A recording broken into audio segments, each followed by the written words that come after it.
Hey, what's up guys? Jerome here from the Bonsai Supply, and today we're gonna give this Pixie Bougainvillea its very first styling.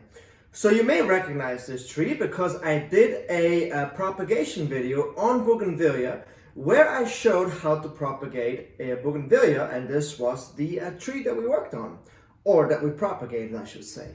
So if you did not see that video, don't worry, at the end of this video I'm gonna put the link to this video so you can see how I actually propagated this tree. Alright, so let me walk you through a little bit what happened after I made that propagation video. So I propagated this tree and then I brought it up here to Georgia, and it was overwintered here, and then this year was really the first year where I allowed it to really push out. Now the roots had time to grow. Even though not a lot of foliage grew through the winter time, the roots still grew because it was in a very nice, warm, humidic environment. Nonetheless, in a environment that was humidic. So this year it started to wake up and it started to push like crazy, and I just went with the flow. I fertilized and I watered a lot and I kept it clear off of insects, so I sprayed against insects. And now it is in the middle of July, so if you're watching this video a little later, this video was made in the middle of July, which is a great time to work on tropical trees. I usually recommend that you work them throughout the summer, so you have like June, July, August, and in some climates even September, where you can work on tropical trees. So now the flowers that you see that are this fuchsia dark pink color, these are actually considered the brackets on a bougainvillea and not the flower. The flower is on the inside of that bracket and is white. And Pixie Bougainvilleas are probably my favorite bougainvilleas because, as you can see, the flowers grow very tight together in clusters, and as do the leaves. So I can make a really beautiful compact canopy with flowers and with leaves. Now, Pixie Bougainvilleas come in a couple different colors. This one is obviously the dark purple one. There's a light purple, the pink one, and then there's also an orange one. Those are the ones that I have worked on in person and have also seen. I think there's also a white one, which I've never seen in person, but so there's a lot of different colors. Now, however, there are a couple misconceptions on bougainvilleas as well as other flowering trees that I would like to, kind of clear up today. So first of all, I get this all the time. Hey Jerome, I do not water my bougainvillea and it's not flowering. Why is it not flowering? Because I'm being told that I shouldn't water my tree in order for it to flower. Interesting. So, of course it's not flowering because you're not watering, right? In order for a tree to flower, it needs a tremendous amount of water movement that goes up and down the trunk. So if you want to have a lot of flowers and you want to have the flowers consistently year after year, you want to make sure that you water. Alright, so now that we have all of that cleared up, let's go ahead and start to defoliate. And as you know, I'm a very big fan of defoliating trees.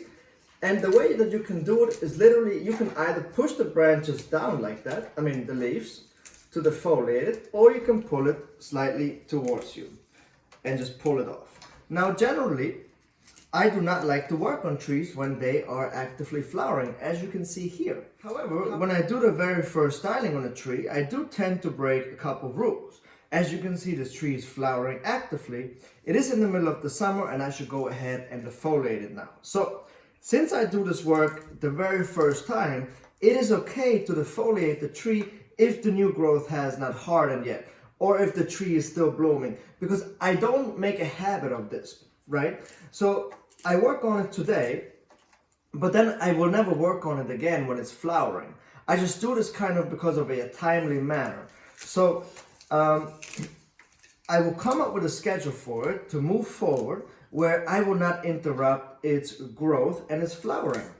And so, which is totally fine. Now, also, another little side note on bougainvilleas, when you go ahead and style them and wire them, be careful, they have thorns, very tiny thorns.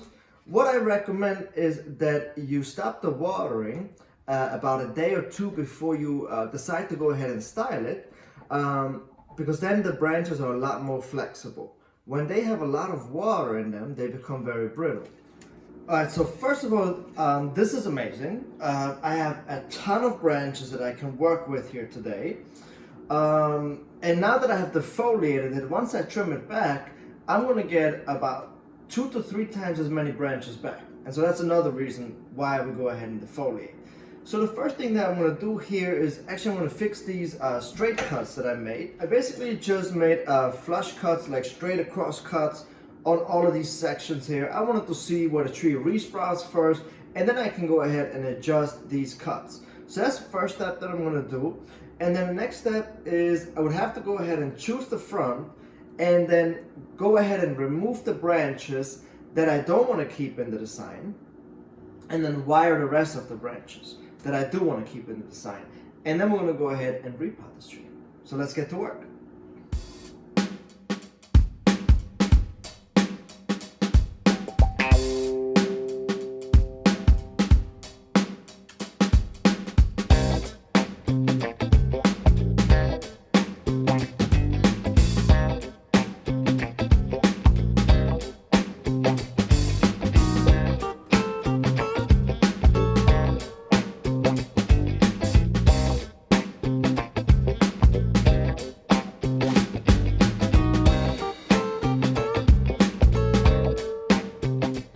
Alright, so generally what I like to do is wire the trees when they are still in the original container, just because the roots were able to get established in the soil as well as in the container. However, since I know I took this tree I propagated it from a cutting, I know that after a year there's not going to be that many roots down here. So here what I'm going to do is I'm actually going to place the branches already and then repot it, and then if I have to change the angle slightly on the branches, it's not going to be as invasive as if I style and wire and place all the branches once the tree is already potted. Because once it's potted, you want to leave it alone. You don't want to go ahead and do any more crazy bends or anything like that. So that's why I'm going to go ahead and do that now. And I actually decided on having this as the front, where this big knob kind of comes at you, which almost looks like a very old branch, and then branches out into finer branches here. And it's going to be a slanting tree, I think. I do like the line of the trunk. See how it goes, how it leans to this side and it comes up into the apex here. And I'm going to style this tree as a informal upright broom style type of shape. So I do want it to look very natural when I'm done. Once I'm done placing the branches, as I was defoliating, I was actually thinking in my head already of pot choices. And one pot choice that came to mind is this one, a white, kind of a rectangle pot.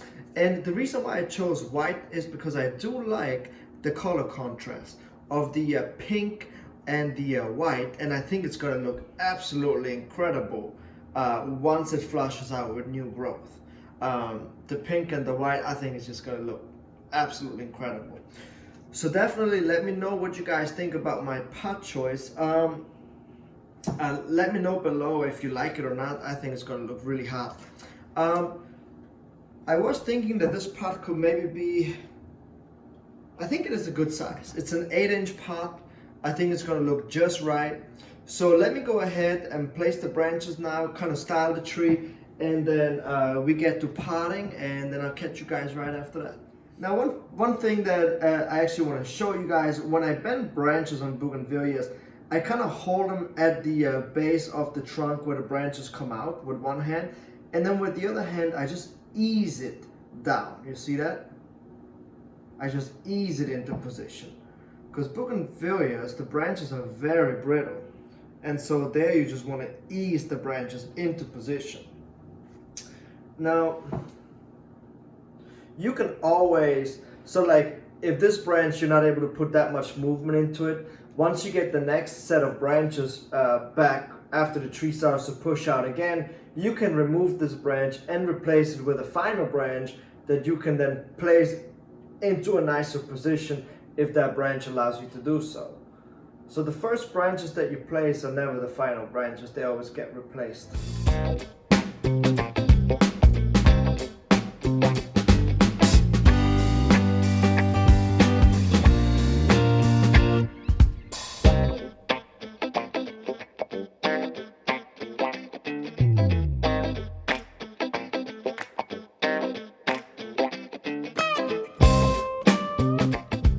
Alright, so I clearly did not expect to find this many roots in here after just 1 year from a straight cutting. This is very impressive, and this is why you want to use good soil, good bonsai soil right from the start, because if you take a cutting, you put it into good bonsai soil, your roots start to grow much faster and much stronger because now they get more oxygen. The water drainage is much better, and then this is the result. So I'm even surprised myself with this one. So now let me go ahead and reduce the root ball a little bit and then pot it into its new pot.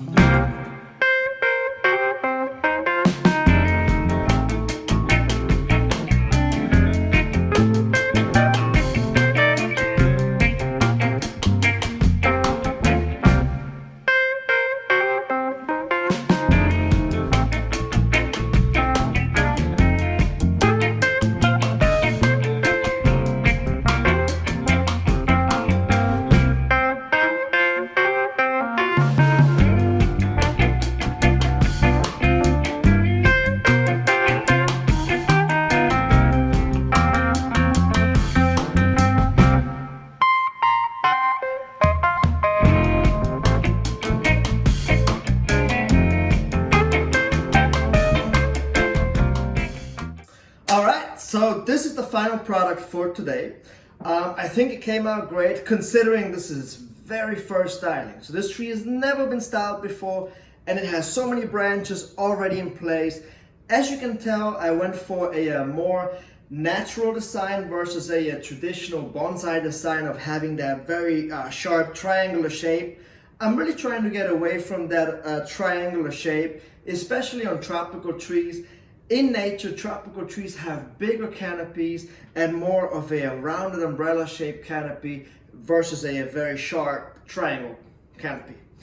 So this tree is going to go right back out into full sun, and I'm going to water it for the first time today and then continue to water every single day and keep it in full sun. Once the leaves start to grow back, I'm going to go ahead and use our all-purpose bonsai fertilizer and fertilize it with that until I see the first blooms appear, and then I'm going to switch to our blooming fertilizer. Once the flowers are finished, once the flowering cycle is done, I'm going to switch back to our all-purpose bonsai fertilizer and just continue like that throughout the year. Now I left one branch up here, which is going to be my leader. I'm going to let this guy shoot up until this cut up here has been completely healed, and then I'm going to cut it back into the perimeter. So I hope that you guys enjoyed today's video, and please let me know what you think of this Bougainvillea. Enjoy the rest of your week. Please subscribe to our YouTube channel, and I'll catch you guys next time.